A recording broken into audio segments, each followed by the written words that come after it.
So very well good evening to all of you. यहाँ पे हम लोग आज बात करने वाले हैं किस टाइप के ऑब्जेक्टिव टाइप क्वेश्चन आएंगे। तो मैक्सिमम क्वेश्चन मैं यहाँ पे आपके कवर करने वाली हूँ और जो भी इम्पोर्टेंट क्वेश्चन है आज हम उनको कवर अप करेंगे।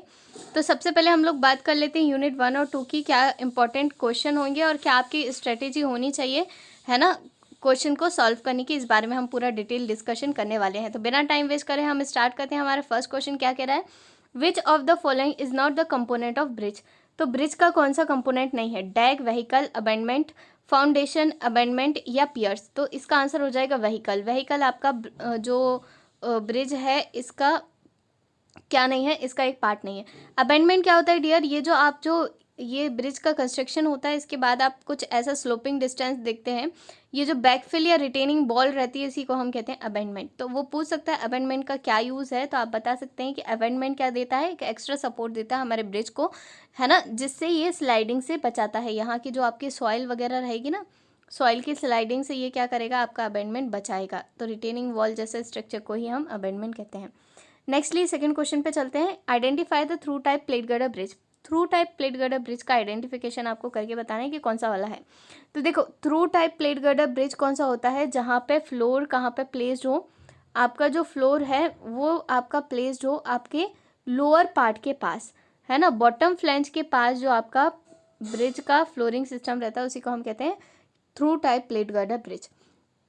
जैसे कि यहाँ पे मैं आपको एक बना करके दिखा देती हूँ जल्दी से कि डेक टाइप किसे कहेंगे, थ्रू टाइप किसे कहेंगे और सेमी थ्रू टाइप किसे कहेंगे। तो डेक टाइप किसे कहेंगे, जब आपका फ्लोरिंग सिस्टम टॉप पे हो, है ना, जो यहाँ पे दिया है टॉप ऑफ द फ्लैंज हो, तो उसको हम कहते हैं deck type plate girder bridge. ये आपका है deck type plate girder bridge, है ना। यहाँ पे आपका ये ब्रिज है और ब्रिज के ऊपर यहाँ पे आपका क्या है, फ्लोर प्लेस्ड है। तो इस टाइप के ब्रिज को आप क्या कहेंगे, deck type plate girder bridge कहेंगे। नेक्स्टली सेमी थ्रू टाइप क्या होगा, सेमी थ्रू टाइप होता है कि जब आपका फ्लोरिंग सिस्टम कहाँ पे हो, मिडिल में हो। मतलब कि ये आपका टॉप कॉर्ड है, ये आपका बॉटम कॉर्ड है, टॉप कॉर्ड बॉटम कॉर्ड के बीच में अगर आपका फ्लोरिंग सिस्टम है तो उसको हम क्या कहेंगे, उसको हम कहेंगे आपका semi through type plate girder bridge या डेक प्लेट गर्डर ब्रिज। तो ये है आपका सेमी थ्रू टाइप, ये है आपका सेमी थ्रू टाइप। तो इन तीनों में से कोई भी आपसे क्वेश्चन पूछ सकता है, तो आपको याद रखना है कि कौन सा वाला कौन सा होता है। तो हम फिर से एक बार रिवीजन कर लेते हैं। अगर आपका फ्लोरिंग सिस्टम टॉप पे हो, अगर आपका टॉप ऑफ द फ्लैंज हो, तो उसको हम कहेंगे डेक, ये आपका है डेक टाइप। अगर आपका बिल्कुल बॉटम में हो तो बॉटम में हो जाएगा थ्रू टाइप। अगर बॉटम और मिडिल के बीच में हो जाए तो ये हो जाएगा, इसको हम कहेंगे सेमी थ्रू टाइप, है ना। तो ये वाला ब्रिज क्या हो जाएगा, semi through type plate girder bridge हो जाएगा। ठीक है, तो इतना हमने देख लिया। अब हम आगे नेक्स्ट चलते हैं थर्ड क्वेश्चन पे।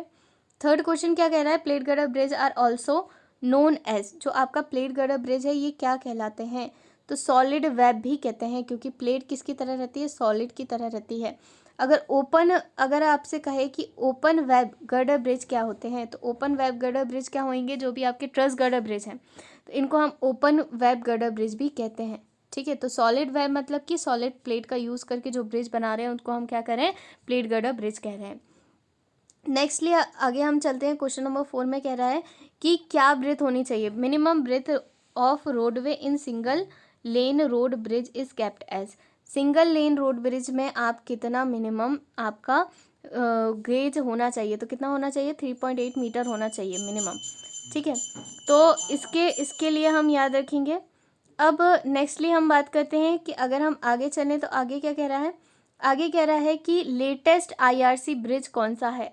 देखो, मिनिमम क्राइटेरिया सबका याद रख लो डियर, मिनिमम क्राइटेरिया बहुत इंपॉर्टेंट है क्योंकि ये पूछेगा ही पूछेगा। तो यहाँ पे मैं और भी बहुत सारे क्वेश्चन ऐड करती जाऊँगी, है ना। तो अभी जो लेटेस्ट वाला है आईआरसी कोड, वो IRC 6/2017 है, ब्रिज रूल। ठीक है, तो आप इसको याद रखें, बहुत बहुत ज़्यादा इंपॉर्टेंट है। यहीं से आप EUDL की वैल्यू फाइंड करते हैं, इक्विवेलेंटली वेराइंग डिस्ट्रीब्यूटेड लोड की। ठीक है, तो ये आपको याद रखना है। अब नेक्स्टली हम बात करते हैं। नेक्स्टली वो कह रहा है कि for a simply supported railway bridge live load is taken as. ये क्या कहना चाह रहा है, ये पूछ रहा है कि लाइव लोड को हम कैसे लेते हैं या कैसे कैलकुलेट कर सकते हैं। लाइव लोड का कैलकुलेशन, तो लाइव लोड का कैलकुलेशन हमेशा याद रखेंगे कि EUDL से होता है। जो भी आपकी यूडीएल की वैल्यू है यही होती है आपकी लाइव लोड की वैल्यू। सिंगल ट्रैक के लिए यूडीएल की वैल्यू सेम रहेगी, अगर डबल ट्रैक के लिए आपकी यूडीएल की वैल्यू गिवन रहती है, अगर वो पूछे सिंगल ट्रैक के लिए आपकी यूडीएल की वैल्यू क्या हो जाएगी, तो जो भी वैल्यू रहेगी उसको डिवाइडेड बाय 2 कर देंगे। तो याद रखना है लाइव लोड यूडीएल, और लाइव लोड के लिए, लाइव लोड के कैलकुलेशन के लिए ही हम इसका यूज़ करते हैं। लाइव लोड मतलब मूविंग ऑब्जेक्ट का लोड को हम लाइव लोड कहते हैं। नेक्स्टली हम बात करेंगे इम्पैक्ट फैक्टर की। तो इससे वो एक क्वेश्चन भी बना सकता है ना, कि आप यूडीएल की वैल्यू निकालिए, तो ऐसा क्वेश्चन आ सकता है। नेक्स्टली हम बात करेंगे कि if L is the span of the bridge, impact factor for broad gauge railway line is given by. अब वो क्या कह रहा है, वो कह रहा है कि इम्पैक्ट फैक्टर कैसे निकालेंगे। इम्पैक्ट फैक्टर अलग होता है और इम्पैक्ट लोड अलग होता है। तो इम्पैक्ट फैक्टर कैलकुलेट करने के लिए हमारा फॉर्मूला होता है 0.15 + 8 6/6 + L। तो ये वाला फॉर्मूला आपको आपके IRC कोड में भी मिल जाएगा। लोडिंग, कौन कौन सी लोडिंग के लिए IRC कोड रहता है, तो इसमें मैंने जितनी भी लोडिंग लिखी हैं, जैसे कि अगर मैं IRC क्लास 70R लोड की बात करूं, या फिर IRC AA क्लास, जनरली जो आप मैक्स टाइम जो आप लोडिंग यूज़ करते हो आपकी रेलवे डिज़ाइन में, वो रोडवे के लिए है ये, है ना, रोडवे के लिए है ये। तो रोडवे डिज़ाइनिंग के लिए जो आप यूज़ करते हो वो AA लोडिंग लेते हैं हम, जनरली AA क्लास लोडिंग का कंसिडर करके चलते हैं। तो ये सारी लोडिंग 7 आपको 70R दिखे, AA दिखे, या AB दिखे, या फिर IRC specified vehicle SV load दिखे, तो ये सारे लोड आपके IRC कोड में दिए हुए हैं। तो इसमें क्या आ जाएगा, इसमें करेक्ट आंसर आ जाएगा नन ऑफ द अबव, है ना। इसमें करेक्ट आंसर क्या आ जाएगा, नन ऑफ द अबव। इस क्वेश्चन के आने के चांसेस कम है, मगर आपको नॉलेज होना चाहिए। नेक्स्ट आगे हम बात करते हैं, एक न्यूमेरिकल क्वेश्चन भी डाला है। For a simply supported railway bridge of span 15 meter, the value of UDL total load on the span for movement and shear force is given by. उसने क्या पूछा है, उसने पूछा है कि एक सिंपली सपोर्टेड रेलवे ब्रिज है, कितने मीटर का है, 15 मीटर का है। तो उसने कुछ नहीं, उसने आपसे खाली यूडीएल की वैल्यू पूछ ली है कि यूडीएल बताइए मूवमेंट के लिए और शेयर फोर्स के लिए कितना होगा। तो कुछ नहीं करना आपको जो भी आपका IRC है या जो ब्रिज कोड है, इसके पेज नंबर 21 पे जाएंगे, नहीं तो आपका BC पूनमिया में भी दिया है। BC पूनमिया में सिंपली सपोर्टेड ब्रॉड गेज के लिए अलग है, मीटर गेज के लिए अलग है, सबके लिए अलग अलग दिया है कैलकुलेशन। तो BC पूनमिया से भी ले सकते हैं। टेलीग्राम का चैनल का लिंक मैंने नीचे दे दिया है डिस्क्रिप्शन बॉक्स में, वहाँ से भी आपको ये सारे कोड मिल जाएंगे। तो कुछ नहीं करना है, आपको खाली टेबल पे जाना है और 15 मीटर के लिए आप क्या निकाल लोगे कि 15 मीटर के लिए यूडीएल की वैल्यू, या आपकी जो आपकी यूडीएल की वैल्यू है ये बेंडिंग मोमेंट के लिए कितनी है और शेयर फोर्स के लिए कितनी है। तो इसका आंसर रहेगा 16.31 और 18.13। तो आप चेक करके बताइए आपको मिला है कि नहीं कमेंट सेक्शन में, नहीं तो फिर मैं नेक्स्ट वीडियो में इसको भी कवर अप कर लूँगी, ठीक है। इसमें देखो, ये तो आपको खाली यूडीएल की वैल्यू बताना था, मतलब कि आपको टेबल में जा कर के, जो आपकी टेबल है, टेबल में जा कर के आपको यूडीएल की वैल्यू बताना था कि कितना है ना। तो यहाँ पे हम फॉर एग्ज़ाम्पल देख लेते हैं, इसमें से नहीं निकलेगा क्योंकि ये इक्विवेलेंटली ब्रॉड गेज के लिए है, वो 15 मीटर की बात कर रहा है। तो देखिए हमें क्या देखना है, हमें देखना है 15 मीटर पे, यहाँ पे आपको किलो न्यूटन में दिख रहा है, ये आपको ऊपर total load for bending moment, तो किलो न्यूटन में पूछेगा तो हमें यहाँ से वैल्यू पिकअप कर लेंगे बेंडिंग मोमेंट के लिए। इसके बाद ये total shear force kilo Newton में दे रहा है, तो यहाँ से आप टोटल शेयर फोर्स की वैल्यू यहाँ से पिकअप कर लेंगे, ठीक है। तो ये आपका ये वाली जो टेबल है इम्पैक्ट फैक्टर की, ये किसके लिए है, आपके जो भी इक्विवेलेंटली डिस्ट्रीब्यूटेड ब्रॉड गेज के लिए ये दिया गया है। तो आपको इसमें से नहीं लेना है, ये वाली वैल्यू पेज नंबर 21 में दिया है, वहाँ से कैलकुलेट कर सकते हैं। देखिए इम्पैक्ट फैक्टर को हम कहते हैं CDA, इम्पैक्ट फैक्टर को आप क्या भी कहते हैं, CDA। तो इसका फुल फॉर्म मुझे कमेंट बॉक्स में लिखेंगे, क्योंकि मैक्स टाइम वो यहाँ पे कंफ्यूज करेगा, वो कहेगा इम्पैक्ट फैक्टर, वो कहीं पे भी नहीं लिख के देगा, वो कहेगा CDA की वैल्यू फाइंड आउट करो, है ना। तो ऐसी कंडीशन में हमें कन्फ्यूजन ना हो, इसलिए ये सारे क्वेश्चन को मैं यहीं पे कवर अप कर रही हूँ, जिसमें आपके सारे डाउट्स मैं यहीं क्लियर कर दूँ। तो इम्पैक्ट फैक्टर को हम क्या भी कहते हैं, CDA भी कहते हैं इम्पैक्ट फैक्टर को। तो आप मुझे कमेंट बॉक्स में लिख करके बताइए कि CDA का फुल फॉर्म क्या है। आंसर भी मैं कमेंट बॉक्स में दूंगी, ठीक है। अब इसी में मैं आपका एक और क्वेश्चन ऐड कर देती हूँ, है ना, जिसमें आपको दिक्कत ना हो, क्योंकि ऐसा क्वेश्चन पूछ सकता है। देखो, ये पूछ सकता है, आपको EUDL की वैल्यू दे देगा 15 मीटर के लिए। क्या करेगा, 15 मीटर के लिए आपको EUDL की, जैसी EUDL की वैल्यू है ये आपको गिवन रहेगी क्वेश्चन में, है ना।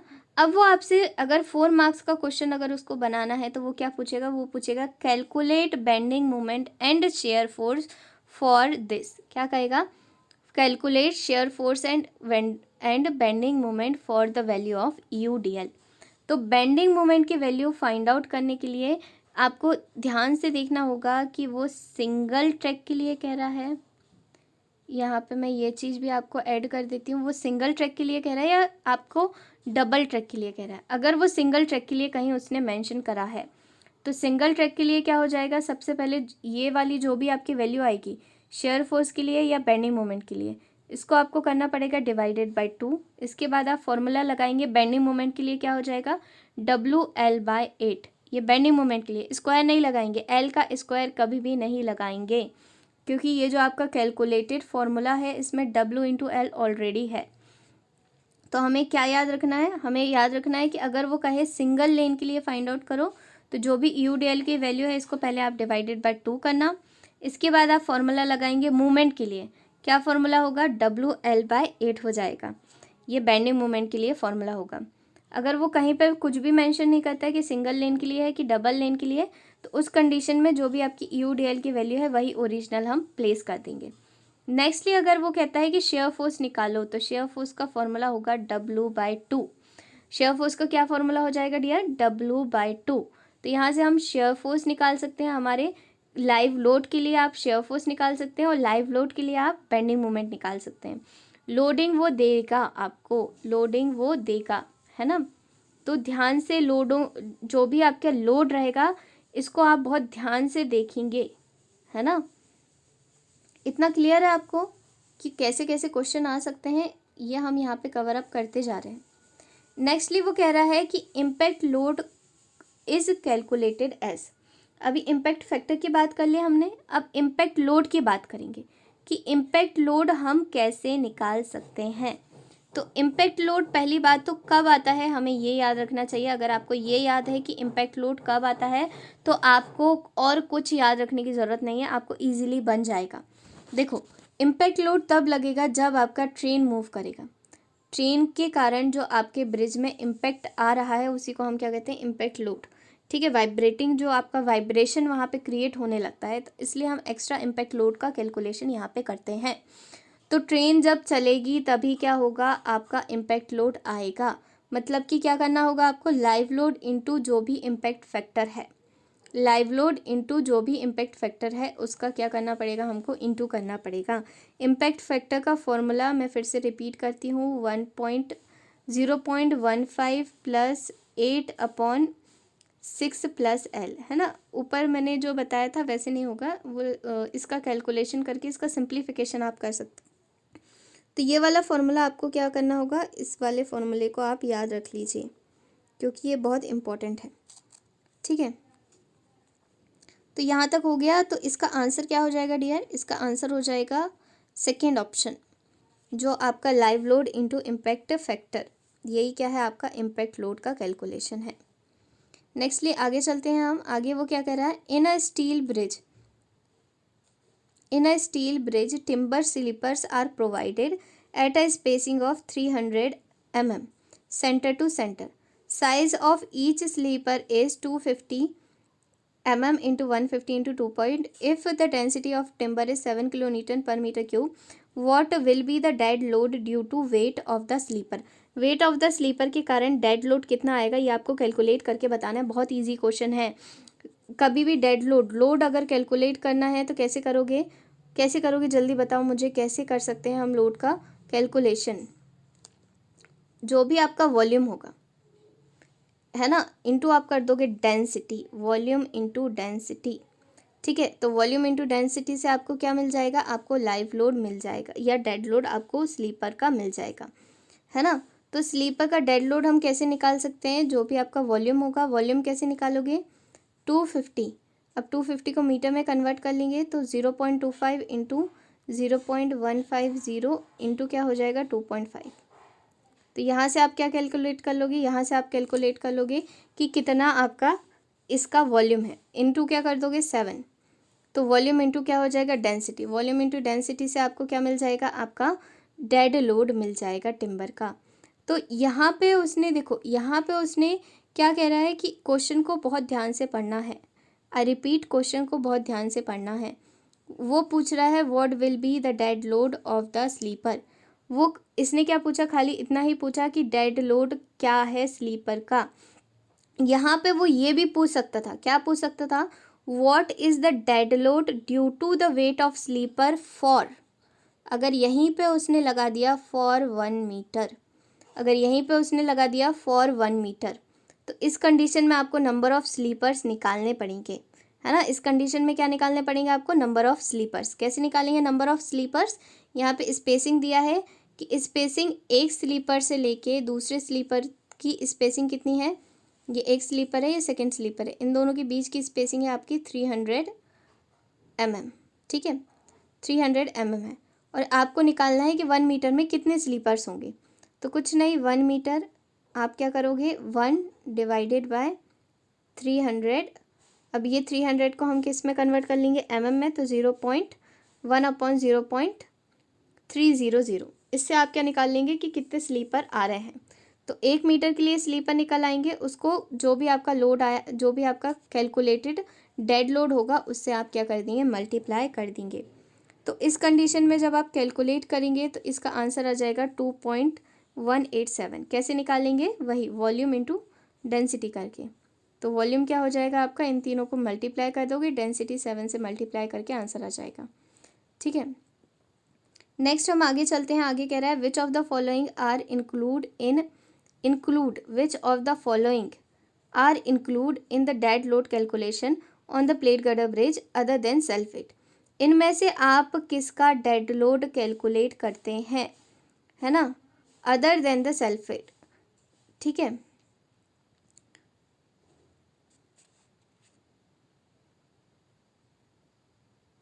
तो देखो, जब भी हम डेड लोड कैलकुलेशन करते हैं, फिर से पढ़ते हैं क्या कहना चाह रहा है वो, which of the following are included in dead load. इनमें से कौन सा हम डेड लोड कैलकुलेशन के लिए इंक्लूड करते हैं on the plate girder bridge other than self weight. इनमें से किसका हम क्या इंक्लूड करेंगे, इनमें से किसका हम डेड लोड निकालेंगे, ये कहना चाह रहा है। तो डेड लोड का कैलकुलेशन जब हम करते हैं, तो डेड लोड का कैलकुलेशन करते टाइम आप क्या क्या चीज़ों का कैलकुलेशन करते हैं, किस किस का आप सेल्फ वेट निकालते हैं। देखो, सेल्फ वेट मतलब उसका खुद का सेल्फ वेट, और डेड लोड की तरह कौन कौन से आपको कैलकुलेशन करना पड़ता है।